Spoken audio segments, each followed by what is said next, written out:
Como hemos cantado, el mayor es el que está en mí que el que viene contra mí. Así que cierra tus ojos en esta noche y dile simplemente gracias, Señor.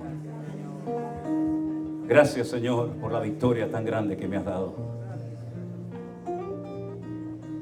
Porque gracias al nombre de Jesús estamos en pie en esta tarde. Él ha derrotado a todos y a cada uno de nuestros enemigos y nos ha dado victoria tras victorias. Y queremos levantar en alto tu nombre, mi Señor. Aleluya. Rey de reyes, Señor de señores, admirable. Consejero, Dios fuerte, Manuel, Dios con nosotros.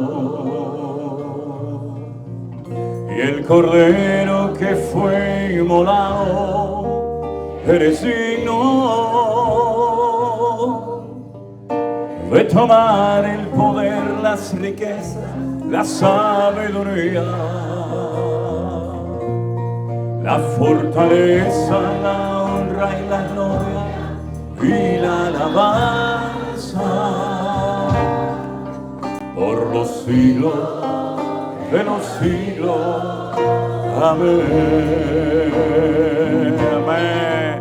Rey de reyes, Señor de señores, admirable, consejero,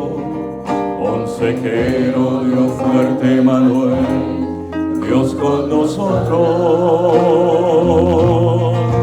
Y el Cordero que fue inmolado, eres digno de tomar el poder, las riquezas, la sabiduría, la fortaleza, la honra y la gloria y la alabanza por los siglos de los siglos. Vamos arriba. Amén. Vamos. Rey de reyes, Señor de señores, admirable. Consejero, Dios fuerte, Manuel, Dios con nosotros. Y el Cordero que fue inmolado, eres digno de tomar el poder, las riquezas, la sabiduría, la fortaleza, la honra y la gloria y la alabanza por los siglos de los siglos. Amén. Por los siglos de los siglos. Amén. Por los siglos de los siglos. Amén.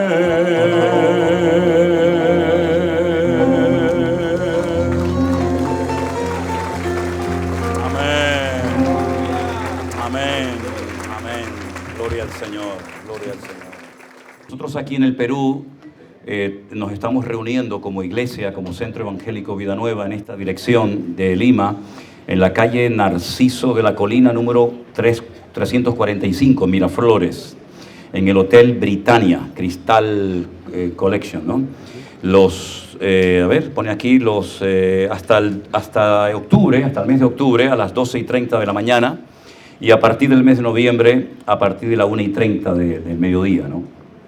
Esto es para los que no tienen congregación, ¿vale? Si usted tiene una iglesia, pues está muy bien recibido, Dios le bendiga, pero nosotros no tenemos la intención de sacar a nadie de ninguna iglesia. Si usted tiene su iglesia, si usted tiene su pastor, Dios le bendiga, sirva al Señor en ese lugar, pero si usted no tiene un lugar donde congregarse y busca un lugar de sana doctrina, primeramente quiero decirle que nuestro ministerio no es un ministerio perfecto. Si usted quiere sacar fallos y errores, los va a sacar, por supuesto. No hay iglesia perfecta, no hay pastor perfecto, no hay... Simplemente tratamos de agradar al Señor lo mejor que podemos y no salirnos nunca de la palabra del Señor. Cuando nos salimos de la palabra del Señor, los errores pueden ser terribles Y así lamentablemente en estos años nos hemos encontrado con mucha gente. Y déjenme que les diga algo, durante el tiempo de la pandemia nos escribían gente, y nos siguen escribiendo realmente de medio mundo, pero, gracias. Sobre todo hubo una temporada que me escribía mucha gente del Perú. Yo nunca me imaginé que iba a poder estar en alguna ocasión aquí, gracias al Señor lo estoy. Pero en aquellos tiempos las preguntas que nos hacían las personas de Perú eran más o menos así. Pastor, ¿es bíblico pagar dinero al pastor por querer bautizarme? Porque nuestro pastor, y no era una ni dos, eran muchas veces que nos preguntaban lo mismo, de ahí que me empecé a preocupar un poco. El pastor me ha dicho que para ser bautizado tengo que pagarle una cantidad mensual y se la tengo que dar en un sobre en la mano. Yo no sé si hay alguien aquí que me hizo esa pregunta, no lo sé. Si está, no hace falta que lo diga y que levante la mano.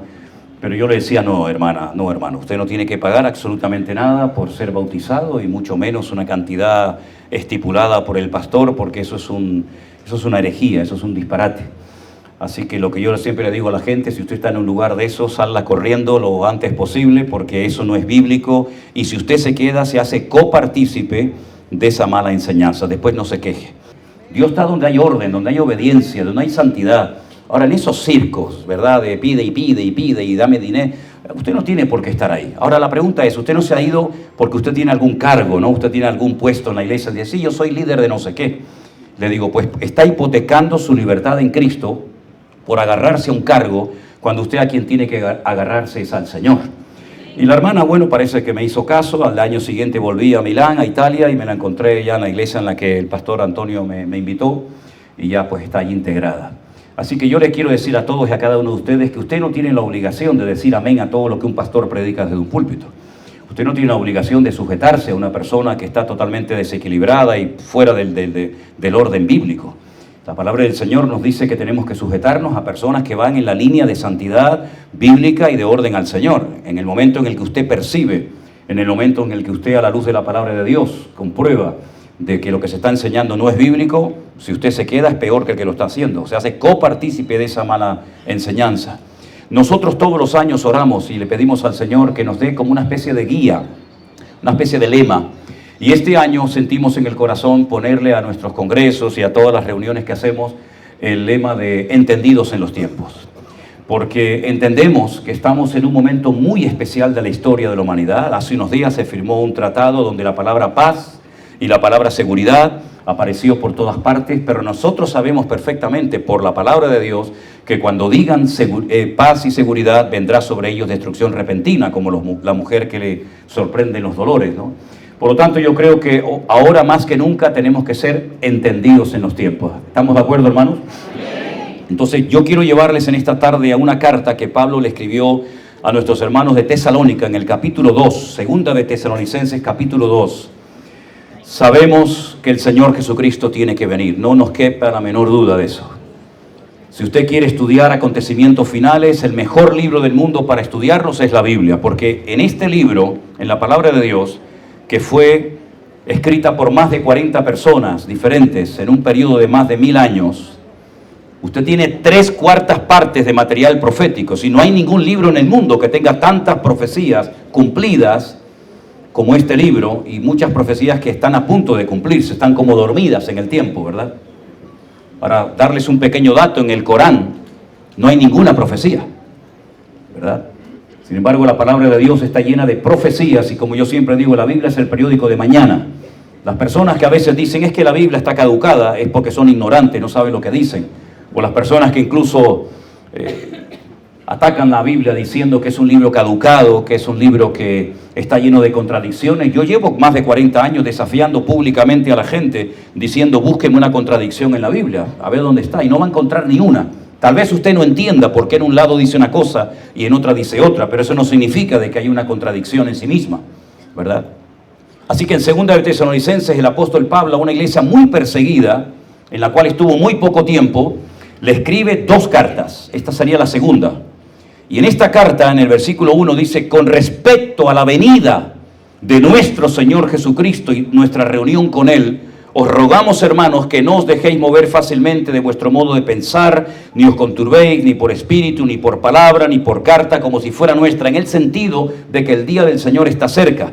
Nadie os engañe en ninguna manera, porque no vendrá sin que antes venga la apostasía y se manifieste el hombre de pecado o el hijo de perdición, cuya característica, o una de las características, es que se opone y se levanta contra todo lo que se llama Dios, o es objeto de culto, tanto que se sienta en el templo de Dios haciéndose pasar por Dios. ¿No os acordáis que cuando yo todavía estaba con vosotros os decía esto? Y ahora vosotros sabéis lo que lo detiene, a fin de que a su debido tiempo se manifieste. Ya está en acción. Si esto lo dijo hace 2000 años, imagínense ahora. Ya está en acción el misterio de la iniquidad, solo que hay quien al presente lo detiene, hasta que él a su vez se ha quitado de en medio. Y entonces se manifestará aquel inicuo, a quien el Señor matará con el espíritu de su boca y destruirá con el resplandor de su venida. Escuche este dato muy interesante. Inicuo, perverso, maligno, cuyo advenimiento, cuya aparición es por obra de Satanás, con gran poder y señales y prodigios mentirosos, con todo engaño de iniquidad para los que se pierden. Dice la Biblia, por cuanto no recibieron el amor de la verdad para ser salvos, por esto Dios les envía un poder engañoso, para que crean la mentira, a fin de que sean condenados todos los que no creyeron a la verdad, sino que se complacieron en la injusticia. ¿Cuántos dicen amén en la palabra? Amén. Hermanos queridos, hemos dicho en muchas ocasiones que la Biblia está muy clara, muy clara. Simplemente es cuestión de indagar, de profundizar, de escudriñar las Escrituras y descubrir qué es lo que el Señor quiere decirnos en estos tiempos difíciles y peligrosos en los que estamos viviendo. Yo me acuerdo cuando mis padres, mis abuelos y mis bisabuelos vivieron. Ellos huyeron de España y, por ejemplo, mis bisabuelos con mi abuelo en un barco de vela viajaron rumbo a Cuba y allí estuvieron durante un tiempo viviendo y posteriormente se fueron a Venezuela. Y en aquellos años, más del 80% de la población de las Islas Canarias, archipiélago donde yo vivo, emigró a Cuba, a Venezuela o Argentina. Sin embargo, les puedo asegurar que en cualquier país del mundo donde viajo, y estoy continuamente dando brincos de un lugar a otro, en todos los países vas a encontrar la misma maldad, problemas, dificultades, injusticias, etcétera, etcétera. Hemos estado hace poco en los Estados Unidos y la verdad que aquello es un polvorín. Hemos visto colas de cientos o tal vez de miles de personas frente a la embajada norteamericana en estos días en Bogotá, y yo pensaba para mí, digo, estos se creen que se van al paraíso terrenal y en vez de irse a Estados Unidos, se van a los esclavos unidos. Porque hay tantos problemas o más como los que pueda haber en Perú, en Colombia, en Venezuela o en cualquier otra parte del mundo. El único refugio seguro y la única paz verdadera es la paz que vamos a encontrar solamente en el Rey de Reyes y el Señor de los Señores. Ya no hay ningún lugar, ya no hay ningún lugar. Así que mejor quédese donde está, que como decimos en España, más vale malo conocido que bueno por conocer. Ah, lo sabían también, ¿no? Ok, perfecto. Hay dos palabras en el Nuevo Testamento que se utilizan en el idioma original en el que se escribió esta carta, que fue el griego, para definir o para aclarar a qué venida se está refiriendo el autor. Una palabra es epifanía. Cada vez que en el texto griego aparece la palabra epifanía, el autor, sea quien sea, está refiriéndose a la primera venida física y visible del Señor Jesucristo. Venida que, dicho sea de paso, ya se cumplió.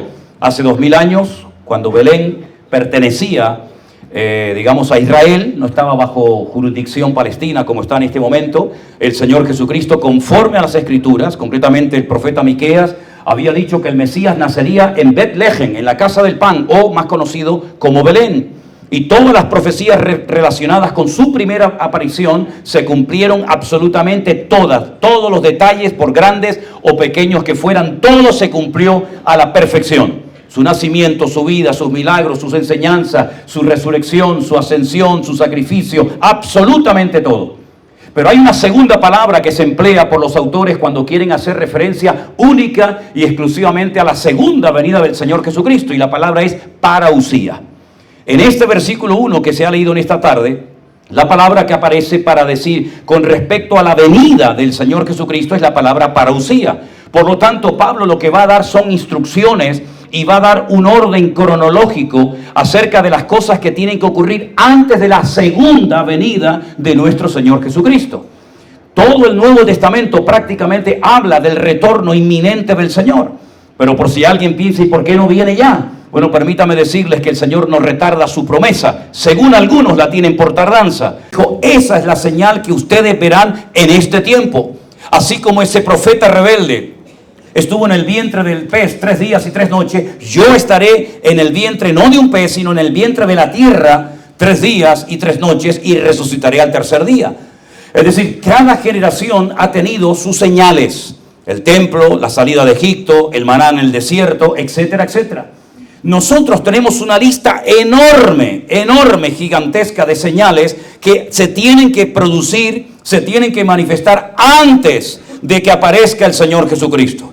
Voy a decir exactamente lo mismo que dije hace unos días en Bogotá cuando estaba predicando la palabra. Le dije, hermanos, tranquilos, hoy no va a venir el Señor Jesucristo. Y algunos hermanos se quedaron como sorprendidos.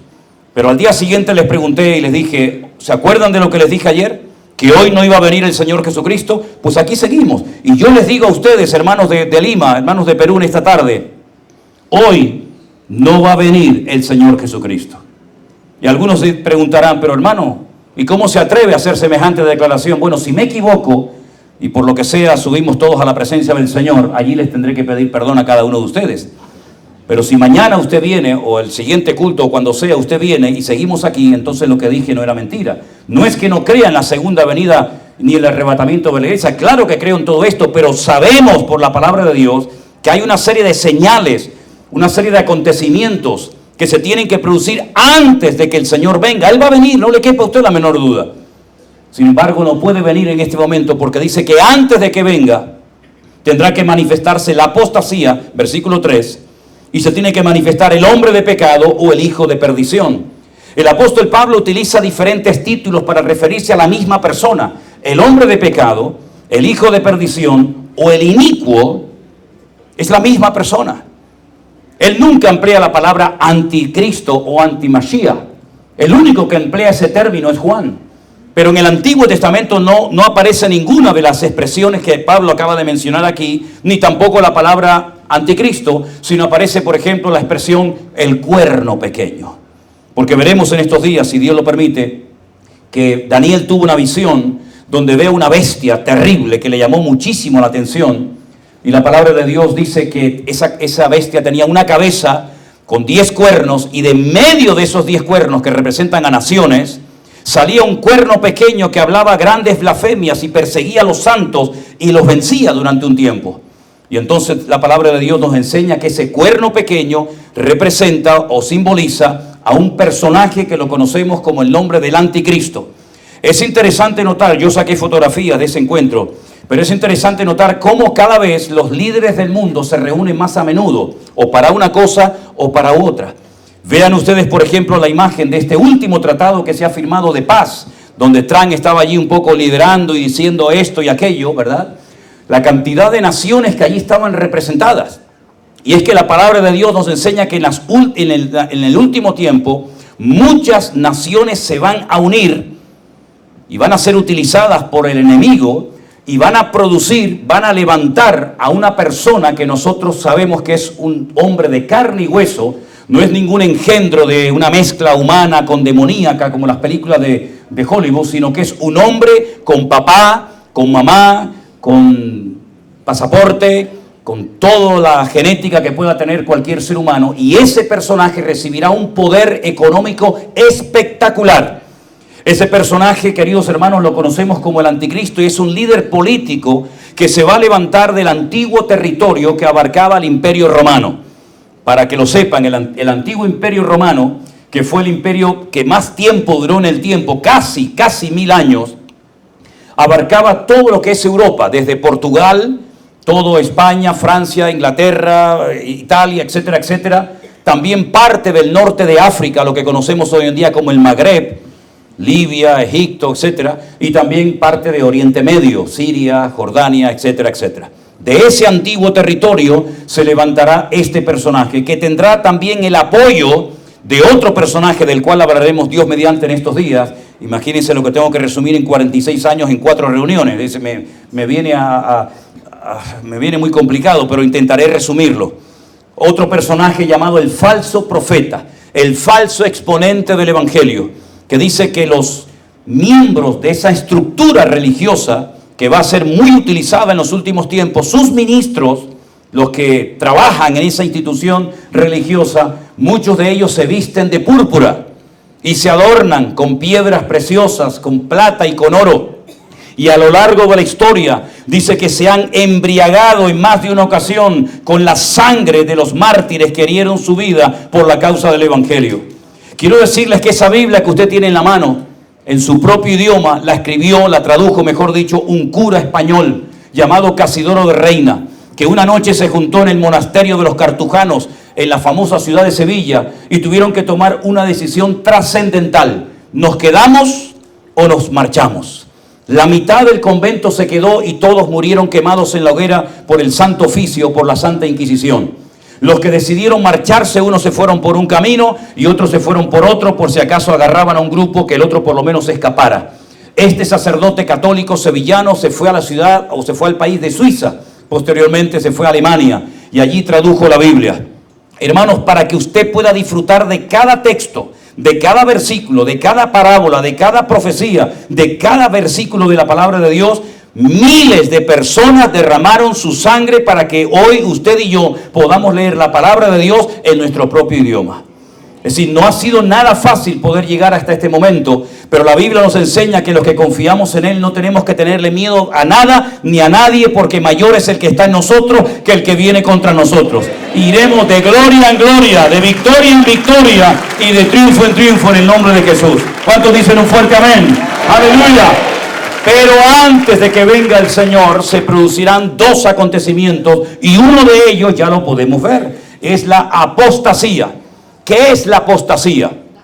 La pérdida de valores absolutos y convertir lo que antes era un pilar de la sociedad, un principio fundamental de la educación, de la familia, etcétera, etcétera, en algo relativo. Es decir, ya ni siquiera la ciencia tiene el peso y el valor que se le dio en los últimos siglos, porque antes se decía o creo en la ciencia o creo en la Biblia. Sin embargo, hoy en día hay personas que su sentimiento, su inclinación o su tendencia ha incluso desplazado a la ciencia. De tal manera que hoy en día escuchamos auténticos disparates, como por ejemplo personas que se casan con sí mismos. No sé si han oído este caso. Alguien que no encontraba a la mujer idónea. Ya, yo creo que un tipo tan raro difícilmente va a encontrar una mujer que se enamore de él, digo yo, ¿no? Y al final dice, pues me caso conmigo. Y el tipo se casó con él. Y en Europa hay un señor que ha hecho una operación de más de 14.000 euros y se ha convertido en perro. Y le han implantado una cola de pelo y no sé qué vaina más le han puesto. Y así vivimos en un mundo loco, donde el otro día en Estados Unidos una señora me pedía oración por su hija porque ella se sentía que era una puerta. Una puerta. Una niña de 13 años. Y estamos viendo auténticos disparates, auténticas aberraciones, antinatura. Pero si dices algo, pues incluso puedes dar con tus huesos en la cárcel, por lo menos en España o en algunos países del mundo, ¿verdad? La apostasía es no solamente eso, sino el enfriamiento de una gran parte de la cristiandad. La Biblia nos enseña, y tenemos el ejemplo de la iglesia de la Odisea, el Señor le dice, os vomitaré de mi boca, por cuanto no sois ni fríos ni calientes. Ellos decían, nos hemos enriquecido, de ninguna cosa tenemos necesidad. Sin embargo, cuando el Señor la confronta, le dice, ustedes son ciegos, desnudos, pobres, desventurados. Habían perdido la presencia del Señor de los cultos y no se habían dado cuenta. No se habían percatado. De ahí el texto que dice, aquí estoy, a la puerta llamo. Si alguno oye mi voz y abre la puerta, entraré a él, cenaré con él y él conmigo. ¿Cómo es posible que una iglesia entera habían perdido lo más hermoso que podemos tener, que es la presencia del Señor? ¿Y a quién le cantaban entonces? Ya no estaba el Señor hacía mucho tiempo, como por ejemplo también pasó en el templo de Jerusalén, que el Señor le mostró en visión al profeta Ezequiel, que él quitaba la gloria de su presencia del templo y nadie se había dado cuenta, ¿verdad? La apostasía es eso, no solamente la pérdida de valores absolutos y convertir todo en relativo y en emocional, sino también parte del enfriamiento de la iglesia. ¿Y por qué se enfría tantos cristianos? Bueno, seguramente porque pusieron su mirada y su confianza en los hombres, en los pastores. Hemos conocido en estos años no quiero ser exagerado, pero cientos de hermanos que ya no se congregaban en ninguna parte. Y creo que el tema de la iglesia virtual ha sido un instrumento tremendamente poderoso que el Señor ha utilizado y sigue utilizando y seguirá utilizando para despertar otra vez el interés en muchos hermanos que salieron heridos, lastimados, desilusionados de su congregación. Y sin embargo, el Señor los seguía amando, pero ellos pensaban que ya no servían absolutamente para nada. Y muchos se sentían como una especie de mueble viejo que ya no sabían ni dónde meterse. Y dice que por haberse multiplicado la maldad, el amor de muchos se enfriaría. Y ya le decía Pablo a otro pastor joven llamado Timoteo, que el Espíritu dice claramente, sin lugar a dudas, que en los postreros días algunos apostatarán de la fe, escuchando a espíritus engañadores y a doctrinas de demonios. Es decir, todo ese desorden, todo ese caos, esa anarquía o esa apostasía se va a manifestar en los últimos tiempos. Y estamos viendo, amados hermanos, que el mundo, el espectro evangélico, está tan contaminado que hay mucha gente que dice, yo no quiero saber nada de ustedes los evangélicos. Yo me acuerdo un día que entré a una tienda de estas de productos, de cosas de segunda mano, para comprar un puntero, estos láser, para señalar y dar algunas clases. Y el muchacho que me atendía era un colombiano. Y yo enseguida me di cuenta por el acento que era colombiano y le dije, tú eres colombiano. Y él me dice, ¿cómo lo sabes? Y le dije, bueno, yo conozco muchos colombianos, conozco el acento porque soy pastor y tengo muchos hermanos colombianos. Y me dijo, ustedes son los que se roban la plata de la gente. Ese era el concepto que el muchacho tenía de los pastores. Y no me extraña. Con el ejemplo que algunos han dado, honestamente, es para tener ese concepto o aún peor. Y estamos viendo que el nivel de divorcios y de separaciones en la iglesia evangélica en proporción ha superado casi a los del mundo, a los inconversos. Y estamos viendo que hay hoy en día iglesias que son pasarelas de modelos donde la gente viene a exhibir sus dones, sus talentos, sus habilidades, ¿verdad? Y estamos viendo que son auténticos circos donde ya la gente no quiere ni entrar y se han convertido en auténticas empresas de negocio, de marketing, donde lo tienen todo tan bien ordenado que no le interesa tu santidad, no le interesa tu bienestar espiritual o tu desarrollo, crecimiento espiritual, lo que le interesa es tu bolsillo, lo que le interesa es tu cartera. Por eso siempre nosotros decimos, el Centro Evangélico Vida Nueva, para la gloria de Dios, no se caracteriza por pedirle plata absolutamente a nadie, ni en las redes sociales, ni en los cultos, ni en ninguna parte, porque el Señor es mi pastor y nada me faltará y Él sabe lo que mi vida necesita. Y cuando oramos en secreto, Él nos recompensa en público. Bendito sea Dios. Si algún día se levanta una ofrenda es para cubrir los gastos, pero no es para llenar el bolsillo a una persona que no necesita ese dinero en ese momento. Así que todo eso son señales, son características de los últimos tiempos. Falsa doctrina, falsas enseñanzas, manipulación de las Sagradas Escrituras, sacando textos del contexto para formar auténticos pretextos y la gente en su ingenuidad pues siempre dicen amén a todo.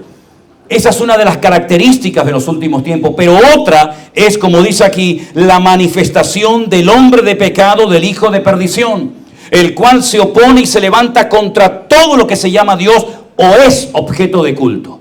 Y da un dato el apóstol Pablo muy interesante, dice, tanto que se sienta en el templo de Dios, haciéndose pasar por Dios. Es decir, la Biblia nos está diciendo de una forma clara que el templo de Jerusalén va a volver a ser reconstruido. Y les puedo asegurar que hay miles, por no decir millones de judíos en todas partes del mundo que han dado millones y millones de dólares para que se haga realidad lo antes posible la reconstrucción del tercer templo de Jerusalén. Ya está todo listo, hermanos. Ya está todo preparado. Había un pequeño detalle, por decir así, ¿no? Había un pequeño detalle y es que hace falta un animal cuyas características es que es una vaca cuyos pelos son todos como rojizos, como rojos. Hay un capítulo entero en el libro de Números que habla acerca de lo que se conoce en hebreo como la pará adumá, la vaca bermeja o la vaca roja. Ellos consideran, según la ley, según la Torá de Moisés, que ese animal cuando apareciera es el idóneo para que se sacrifique, se queme totalmente sobre un altar y con la ceniza que produce ese sacrificio, ellos iban como a limpiar o a purificar la explanada del templo. Durante miles de años, o cientos de años, perdón, ese animal no había aparecido. Pero este año, no sé si hay alguien aquí que me acompañó a mí en el mes de marzo a Israel, por allá atrás hay alguien. En el mes de marzo yo llevé por primera vez, porque es un sitio un poquito así, estilo estilo así, estos barrios así que ustedes conocen, ¿no? Sitio así, territorio comanche. Los llevé a Shiloh. Shiloh es donde estuvo el templo durante más de 400 años. Allí fue donde se crió Samuel con Elí y sus hijos corruptos, ¿verdad? Ofni y Fines, allí donde subía Ana cada año, ¿verdad? Bueno, pues allí en ese lugar, Shiloh, nos pusieron una película del tabernáculo y cuando terminó la película abrieron como las cortinas y aparecieron detrás de las cortinas 5, no una ni dos, 5 parás adumas, 5 vacas rojas preparadas para que en cualquier momento suban los judíos que tienen ese sueño de subir a la explanada del templo, purificar el templo y reconstruirlo por tercera vez. El primero fue construido por Salomón, fue destruido por Nabucodonosor. El segundo fue construido en la época de Esdras, de Nehemías y de Esther. Fue destruido en el año 70 por los romanos. Y el tercero también sabemos que se va a reconstruir, pero el anticristo se va a sentar en el templo haciéndose pasar por Dios y exigiendo adoración. Y ahí podríamos hablar muchísimo de la inteligencia artificial y de tantas cosas que se van a utilizar y se van a manifestar en los últimos tiempos. Todavía este personaje no se ha manifestado, pero la Biblia nos da muchísimos detalles de este personaje. Ya dije de dónde va a surgir, así que hermanos peruanos, tranquilos que no va a surgir de aquí de Perú, no se haga ningún problema. Pero la Biblia dice, por ejemplo, que este personaje va a querer que lo adoren, va a tener todo el poder económico y militar de muchísimas naciones que lo van a apoyar. Satanás, como vamos a ver en estos días, le va a dar poder, autoridad y una sede de gobierno. Eso es lo que significa un trono, un lugar donde se van a dictar leyes. La economía mundial va a cambiar radicalmente. De hecho, ya hay muchos lugares en el mundo donde el dinero ya no lo quieren. Tiene que ser todo en tarjetas y llegará un momento que las tarjetas desaparecerán, porque una de las cosas que pretende el mundo, y cada vez lo están tratando de conseguir es el control de la población mundial, marcarlos como si fueran animales y que nadie pueda comprar, ni vender, ni hacer absolutamente ninguna transferencia, ni ninguna especie de negocio, a menos que tengas la característica metida dentro de tu propio cuerpo. Es impresionante, queridos hermanos, cómo toda la tecnología para que estas profecías se cumplan ya están en la actualidad en plena vigencia. Para nosotros, hermanos queridos, hay muchas cosas que Juan escribió, que Daniel escribió, que el pobrecito no las entendía, porque ni siquiera las podía expresar con palabras, porque le faltaba vocabulario. Imagínense solamente por un instante, el apóstol Juan, pescador de Tiberias, anciano, casi 100 años, recibiendo visiones y revelaciones de aviones con bombas que lanzaban, con tanques de guerra, ataques nucleares, bacteriológicos, químicos. ¿Cómo va a describir ese pobre hombre todo lo que para nosotros hoy en día sabemos que existe y es normal? Hermanos queridos, yo no sé por qué el Señor permitió que naciéramos y viviéramos y estemos en el planeta Tierra en esta época, pero lo que sí sé, que no hay casualidades. Y lo que también sé, que la iglesia tiene que despertar y dejarse de perder el tiempo en tonterías. Miren, si algo bonito hemos visto en estos años, en estas reuniones que hacemos en Colombia, en Guatemala, en Estados Unidos, en México y en muchos lugares, es ver algo hermoso que muchos hermanos no habían visto nunca, y es, por ejemplo, a hermanos de diferentes denominaciones o hermanos de diferentes iglesias que incluso viven hasta en la misma ciudad, que no se conocían, que no se hablaban, que a veces creían que eran como hasta enemigos. Resulta que se encuentran en una reunión como esta y disfrutan juntos alabando al Señor y escuchando su palabra, porque aquí no venimos, hermanos, para hacer proselitismo. Aquí venimos para estar los hermanos juntos en armonía, porque donde estamos juntos en armonía, el Señor envía bendición y vida eterna. Y por eso estamos aquí en esta tarde. Bendito sea nuestro Dios y a su nombre, gloria a nuestro Dios, aleluya. Y si el Señor permite que pasemos por momentos difíciles, que los vamos a pasar, no tengan ningún problema, porque el Señor nos va a dar la fortaleza necesaria para después del día malo estar firmes y, habiendo acabado todo, levantar en alto el nombre, sobre todo nombre, de nuestro Señor Jesucristo. Ahora el Señor ya viene desde aquellos días de la pandemia. Quiero preguntar algo. ¿Cuántos en el tiempo de la pandemia vieron aquellos cultos que yo predicaba, sillas blancas vacías? Uy, muchos. Pensé que eran menos, créanme. Algunos pensaban que estábamos locos. Pero nosotros no teníamos ni donde caernos muertos, no teníamos ni un centavo para poder alquilar un departamento. Entonces decidimos irnos a la iglesia y la acondicionamos lo mejor posible. Allí nos fuimos un tiempo y ese tiempo transcurrió en 1 año, en 2, en 3, en casi 4 años y medio. Pero fue de Dios, fue del Señor. No hay nada que por mal no venga, ¿no? O al revés, ¿cómo es? No hay mal que por bien no venga. Gracias, hermano. Veo que están atentos ahí. Gloria a Dios. A veces digo una tontería para despertar a alguno. Y allí nos agarró la pandemia. Y allí me dijo nuestro hermano Armando, hay que cerrar la iglesia. Y yo me opuse hasta el último minuto. Y digo, pero ¿cómo vamos a cerrar la iglesia? Pues sí, la tuvimos que cerrar, hermanos. Y desde esos tiempos, 2020, marzo del 2020, el Señor nos viene enseñando que Él es fiel. Y que Él cuida de su obra. Y que Él protege la vida de sus hijos. Y aunque tuvimos que estar encerrados un tiempo, fue un tiempo glorioso. Porque el Señor comenzó a hacer una obra invisible que ahora pueden ver nuestros ojos. Y podemos ir por muchas partes del mundo y ver a familias enteras, ver a drogadictos, santeros, brujos, satanistas, gente que fue tocada por la palabra de Dios en aquellos cultos, en aquellos devocionales, en aquel pastor online, y que hoy en día están sirviendo al Señor con sus familias. Hermanos queridos, desde aquel tiempo el Señor nos ha demostrado que Él es tremendamente fiel, que Él no necesita ni nuestros diezmos, ni nuestras ofrendas, ni nuestras primicias, ni rollos raros. Él lo que necesita es gente que le ame, gente que le obedezca, gente que sea fiel, y a esas personas Dios las honra. Vivas donde vivas, estés donde estés, tú te metes en tu habitación, cierras la puerta, te pones a orar, y tu Padre que te ve en secreto siempre, siempre te recompensará en público. Bendito sea nuestro Dios. Ese es nuestro Dios. Aleluya. Qué tremendo cuando hoy veníamos para acá. A mí me da mucha vergüenza todo esto. Yo miraba para otro lado y decía, Dios mío, y que yo tengo que subir esta tarde ahí arriba. Qué vergüenza. Tanta gente haciendo cola. Pero hermano, lo hemos visto en muchísimos lugares donde hemos ido. Y esto no se puede organizar en una mesa, en una oficina. Esto solamente lo hace el Rey de Reyes y Señor de los Señores. Y creo que el Señor está avivando y despertando y uniendo a la iglesia. Porque tengo que decirles que lo bueno de todo esto es lo malo que se va a poner todo. Cuanto peor se ponga, mejor para nosotros. Porque eso nos indica que el Señor viene pronto. Y la Biblia nos enseña que este personaje permitirá por 2000 años, sin haberse hecho semejante acto, la reconstrucción del templo de Jerusalén. Algunos me preguntan, ¿y la alianza, el arca de la alianza o el arca del pacto aún no ha aparecido? Bueno, eso es lo que usted dice. El arca de la alianza ha aparecido hace muchos años.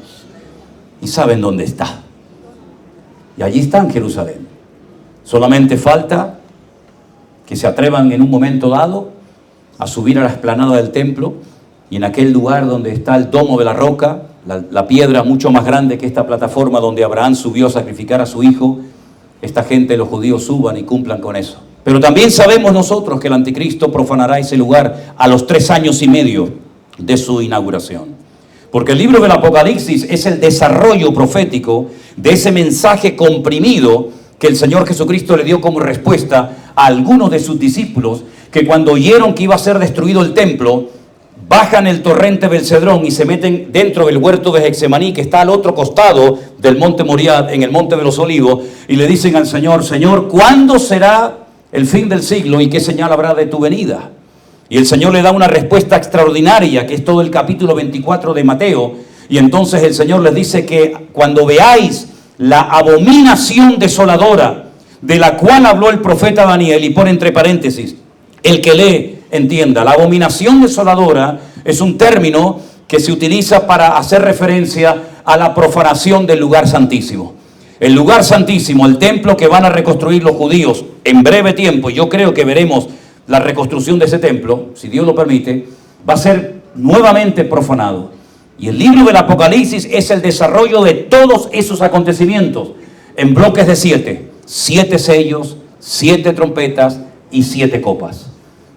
Hay muchas características que tenemos que conocer. Por ejemplo, no sabemos cómo se va a llamar este personaje siniestro llamado el anticristo, pero sí sabemos, y es un dato muy importante a tener en cuenta, cuál es el valor numérico de su nombre.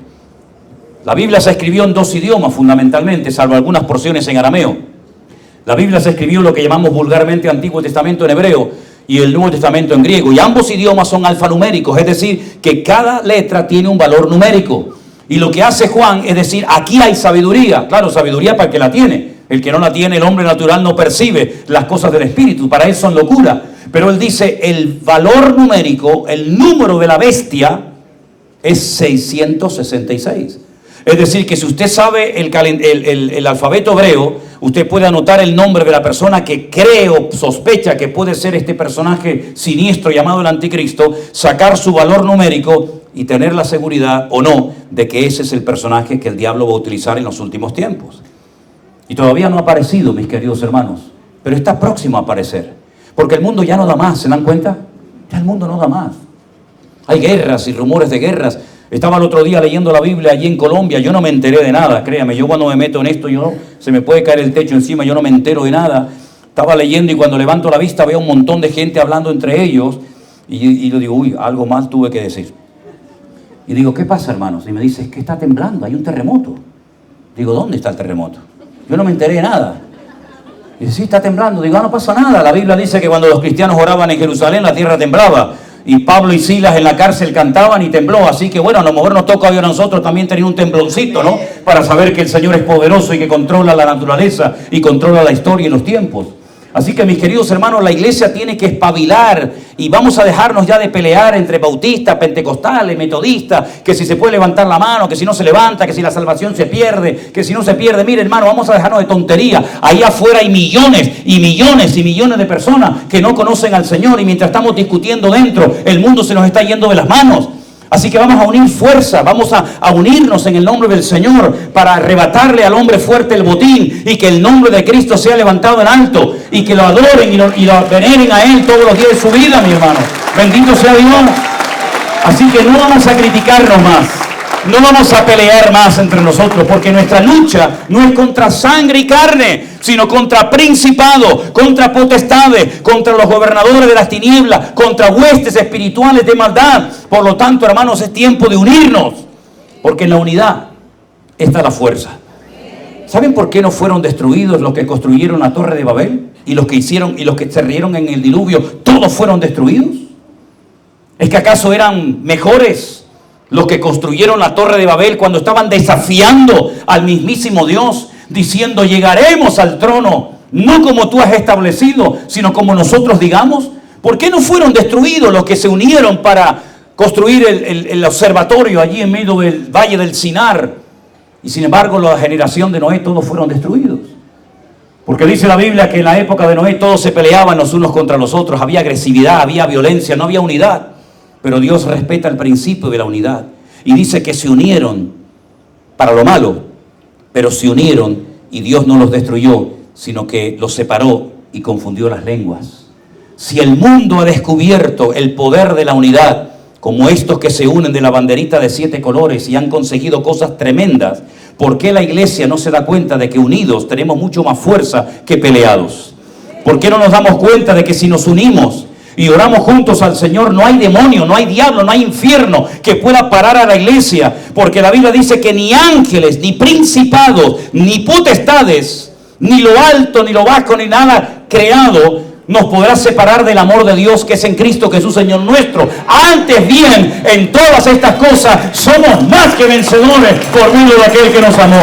Iglesia de Perú, únanse en el nombre del Señor y peleen contra el enemigo en el nombre del Señor. Aleluya, aleluya.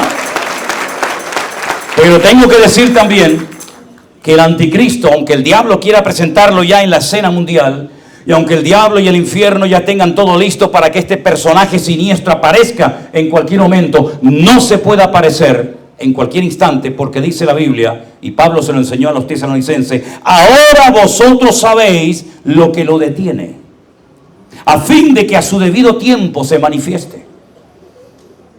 Porque ya está en acción el misterio de la iniquidad, solo que hay quien al presente lo detiene hasta que él a su vez se ha quitado de en medio. Cuando yo me convertí hace años atrás y pregunté quién era este él, y me respondieron en la iglesia, inmediatamente dije, no, eso no es verdad. La iglesia nunca se trata en el Nuevo Testamento con género masculino, sería un disparate.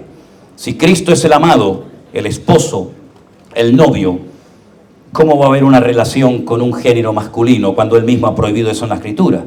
Se nos desbarata toda la teología, ¿verdad? Entonces me decían el Espíritu Santo.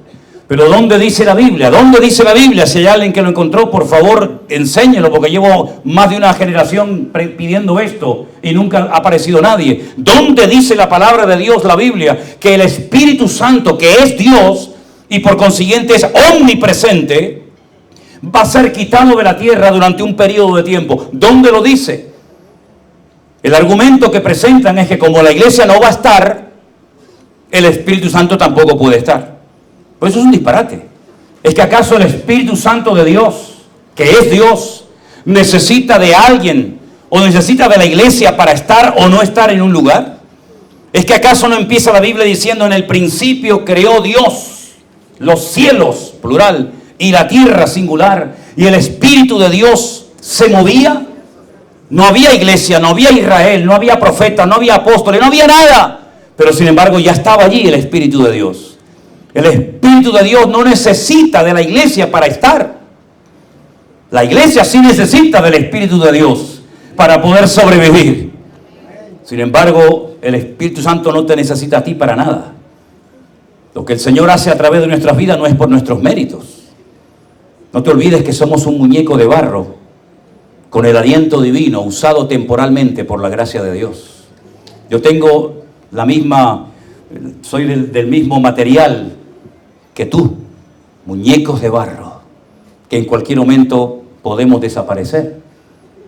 Por lo tanto, no es el Espíritu Santo, primero porque no es bíblico, segundo porque la iglesia no tiene el monopolio, el control absoluto del Espíritu Santo.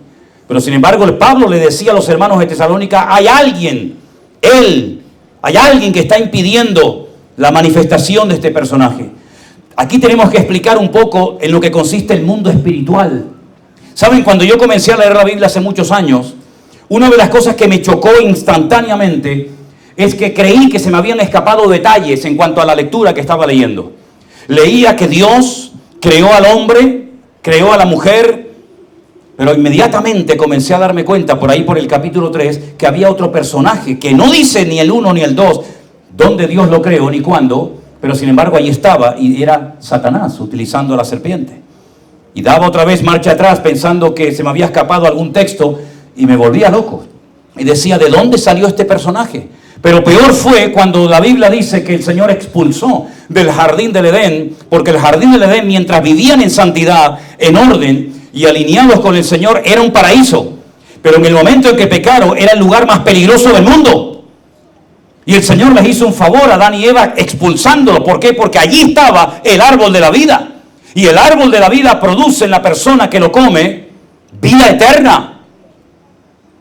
Y si ellos ya eran pecadores y comían ahora del otro árbol de la vida, se convertirían en eternamente pecadores. Por lo tanto, lo que antes era un paraíso, ahora era un peligro. Y el Señor los echa y pone en la puerta del paraíso ángeles para que custodien la entrada y no puedan volver atrás. Es decir, que ahora sale el diablo y 2 ángeles más. Como la Biblia no está en orden cronológico, no vamos a encontrar la creación de los ángeles en el libro del Génesis, sino en otros libros más adelante, por ejemplo en Isaías y en Ezequiel. Pero el mundo espiritual es tan real, de hecho existió antes del mundo natural. Y vivimos en un mundo, hermanos, dominado por la materia, por el espacio, por el tiempo, pero hay un mundo espiritual. Aquí dentro hay ángeles de Dios en esta noche. Aquí dentro está el Señor Jesucristo, nuestro amado y querido Salvador. Pero no lo vemos, porque el mundo natural tiene sus características y también sus limitaciones. Y salvo raras excepciones, el Señor no nos permite vislumbrar y ver ese mundo espiritual. Sin embargo, ellos sí nos ven a nosotros. Pero no tenemos que tener ningún temor. Hay creyentes que han desarrollado como una especie de habilidad viendo al diablo por todas partes. Espero que aquí no haya ninguno de esos. El diablo no sé qué, el diablo no sé cuánto. Sin embargo, usted tiene que desarrollar la habilidad de ver a su Señor en todas partes, porque el que está en todas partes es el Rey de Reyes y Señor de los Señores, y no el diablo. Bendito sea Dios. Aleluya. Yo veo al Señor por todas partes. Si usted quiere ver al otro, cada uno mira lo que quiera. Pero ¿saben qué? El mundo espiritual es real. Y si el mundo no ha salido en pedazos rotos por todas partes, porque hay una protección sobrenatural sobre esta tierra. Incluso ese pequeño pueblo que no llega ni al 0,01% de la población mundial, uno de los países más pequeños del mundo, que no se puede poner en un mapa ni siquiera el nombre encima porque lo tapa. Lo tienen que poner fuera, es un país llamado Israel. Y parece mentira un país tan pequeño, donde hay tan poca población, que están todo el santo día en la televisión, en la radio, en los periódicos, hablando siempre de lo mismo. Y tú dices, ¿por qué no hablan de países que son mucho más grandes? ¿Por qué no hablan de nuestros hermanos que mataron la semana pasada en el Congo? O anoche mataron a 50 hermanos, le cortaron la cabeza y quemaron iglesias en Mozambique. ¿Por qué no hablan de eso? ¿Por qué no hablan de los 7.000 hermanos nuestros que han muerto en lo que va de año, por ejemplo, en Nigeria? No, eso no interesa. Todo es Israel, Israel, Israel y vuelta con Israel. Pues escuchen bien, hermanos. La Biblia nos enseña que hay un arcángel guerrero, un general en el ejército de Dios, que ha recibido la orden del Creador de proteger y de cuidar a ese pueblo. Porque Dios le ha dado la gana hacerlo. O usted lo haría mejor si fuera Dios. En Daniel capítulo 12, versículo 1 y 2. Y voy acabando porque creo que después hay otro culto, ¿no? Sí, no, sí. Entonces, le quiero leer en Daniel 12, versículo 1 y 2, para que usted vea la realidad del mundo espiritual y cómo el Señor protege a esa gente y a ese pueblo. Y dice así: en aquel tiempo, el tiempo del fin, se levantará Miguel, el gran príncipe que está de parte de los hijos de tu pueblo. ¿Con quién está hablando aquí el Señor? Con Daniel. ¿Y Daniel de dónde era? Daniel era de la tribu de Judá. Incluso en su nombre, en su ADN espiritual llevaba el nombre de Dios. Daniel, Dios es mi juez. Todo nombre que termina en él, Aleph, Lamed, significa Dios.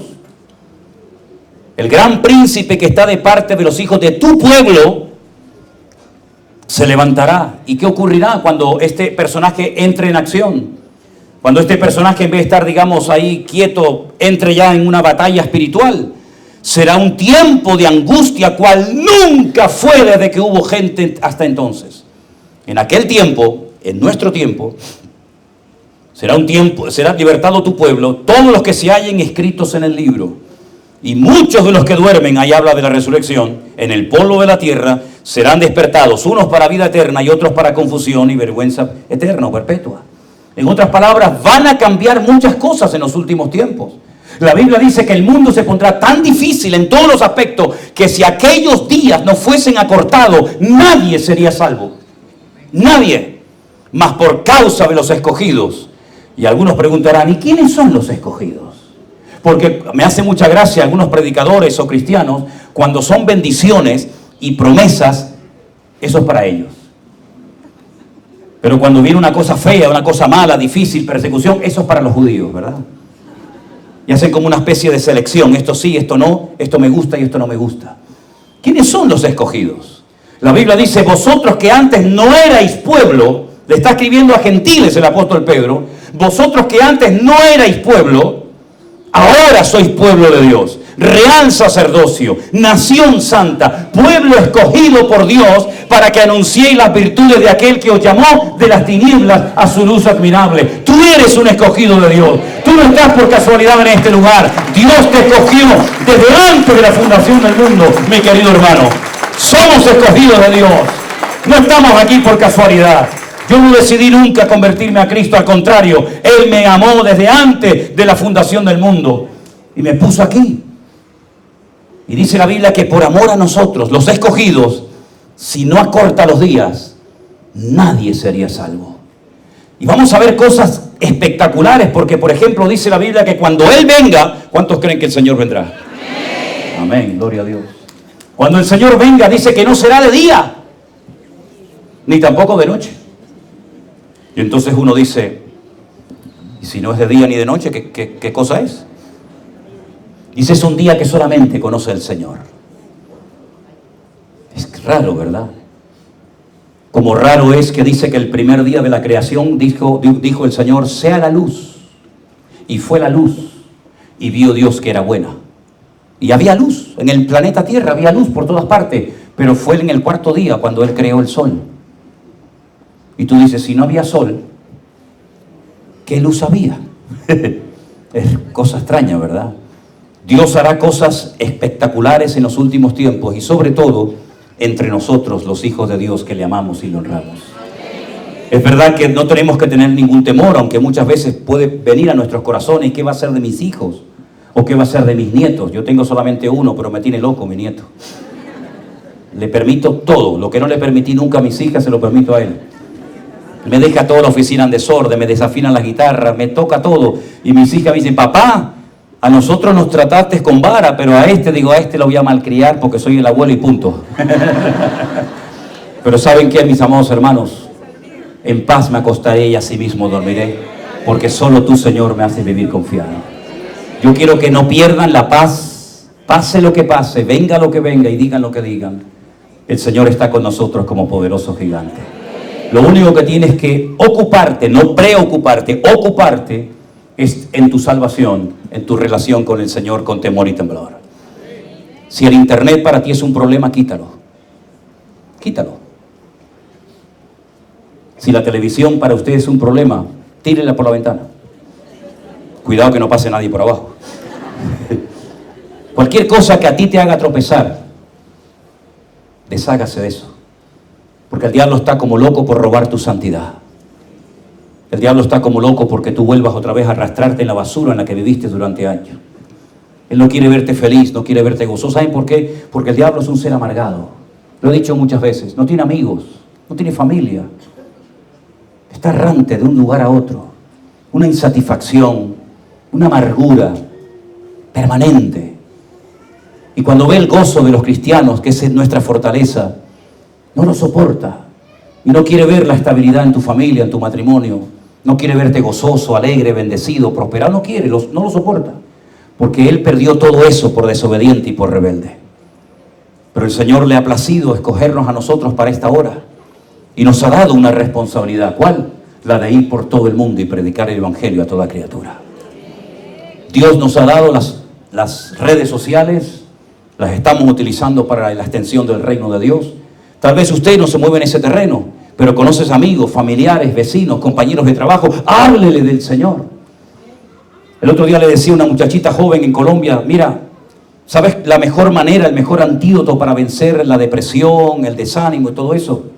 Mira, vete esta noche con tu mamá o con algunas jovencitas de la iglesia, vete a la calle a buscar a los que duermen en las calles, que hay muchos, en Colombia, en Perú, en todas partes del mundo. Vete y dale un plato de comida, un abrazo, una Biblia, y vas a ver cómo se te quita toda la depresión de encima. Cuando te des cuenta de que tú no eres el ombligo del mundo, sino que hay gente que vive peor que tú, no vas a tener tiempo ni para pecar, ni para deprimirte, ni para desanimarte. Es tiempo de que vivamos fuera de los templos, queridos hermanos.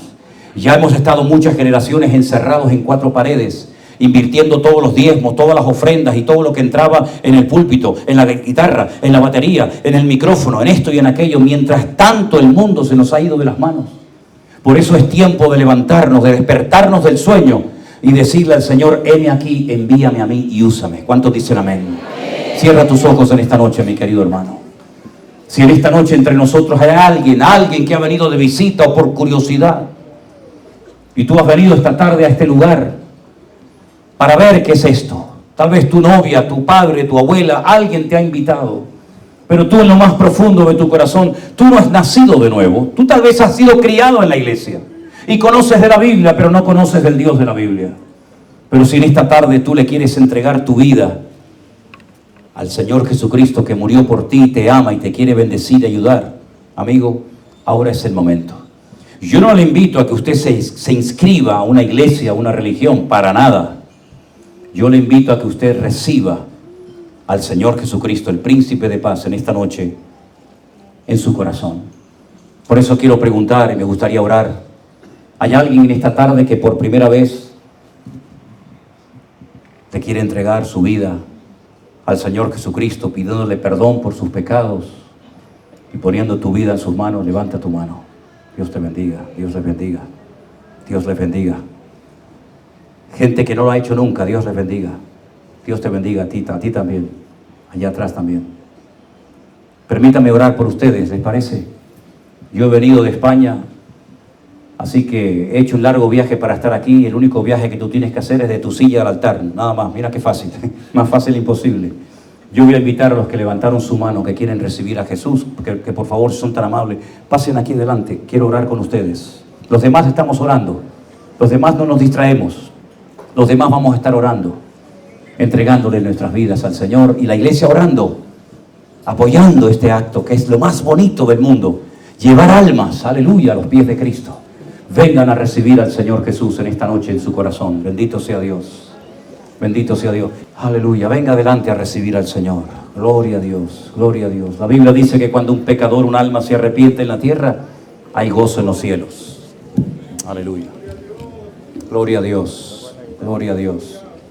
Esto se está cayendo, sí. Dame la idea. Bendito sea Dios. Ábranse así un poquito para los laditos para que pueda pasar la gente que quiere recibir al Señor Jesús como su Señor y Salvador personal. Aleluya. Bendito sea Dios. Ahora es el momento de entregarle su vida al Señor Jesús. ¿Les parece? Cierren sus ojos, por favor, los que están aquí delante. Aleluya. Y repitan conmigo en alta voz: Señor Jesús, en esta noche te doy gracias por haber muerto por mí en la cruz. Yo me arrepiento de todos mis pecados y quiero recibirte públicamente como mi Señor y Salvador personal. Me rindo a ti, Señor. Perdóname, límpiame con tu sangre. Inscribe mi nombre ahora en el libro de la vida. Yo públicamente digo que a partir de hoy el Señor Jesucristo será mi Señor y Salvador todos los días de mi vida, en el nombre de Jesús. Amén y amén. Padre, te doy gracias por estas almas que en esta noche han pasado adelante a recibir la salvación en Cristo. Han venido a pedir perdón por sus pecados. Señor, queremos bendecirlos, queremos orar por ellos, para que en el nombre bendito y poderoso de Jesús, la semilla que ha sido plantada en sus corazones, nadie la robe, Señor, sino que puedan comenzar una vida nueva, una vida victoriosa, una vida poderosa en Dios. Aleluya. Y que puedan experimentar el gozo de la salvación que solamente tienen aquellos hombres y mujeres que se han rendido a ti con toda su alma y con todo su corazón. Bendecimos a estas vidas en el nombre de Jesús. Yo voy a pedir a los colaboradores, a los hermanos que están aquí, que por favor oren por estas vidas, para que en el nombre de Jesús nos ponemos toda la iglesia de pie, por favor. Aleluya, no tengo sonido. Aleluya. Gracias, Señor Jesús. Gracias, Señor Jesús. Te adoramos. Vamos a orar por ellos. Aleluya. Gracias, Señor Jesús. ¿Dónde está el volumen aquí?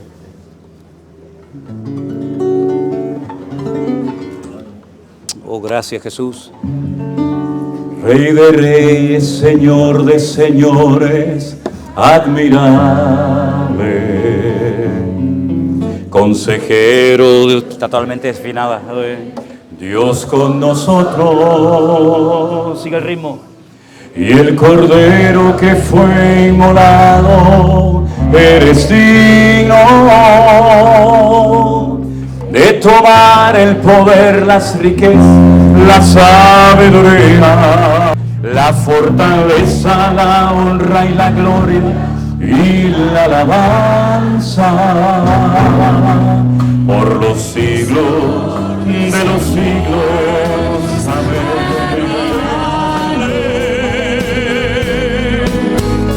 Consejero, Dios fuerte, Manuel, Dios con nosotros. El cordero que fue inmolado, eres digno de tomar el poder, las riquezas,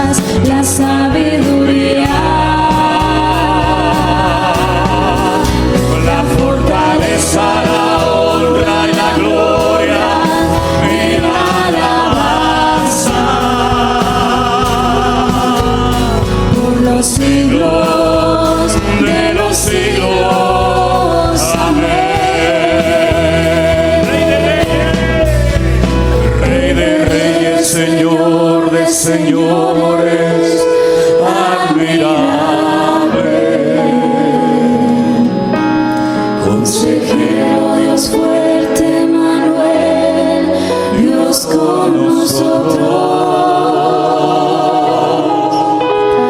El Cordero que fue inmolado, Él es digno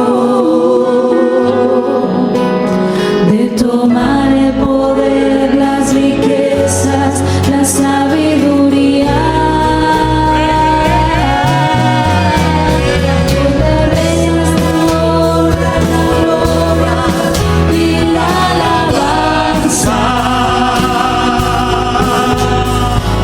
Siglos de los siglos, amén. Rey de reyes, Rey de reyes, Señor de señores, admirable.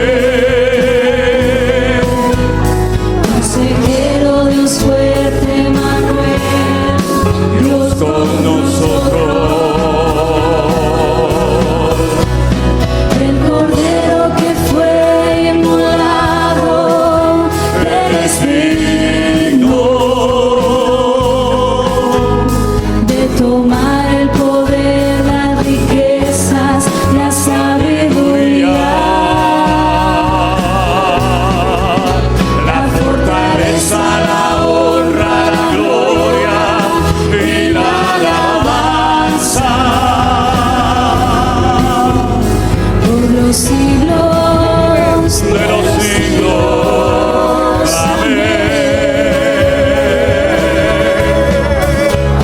por los siglos De los siglos, amén.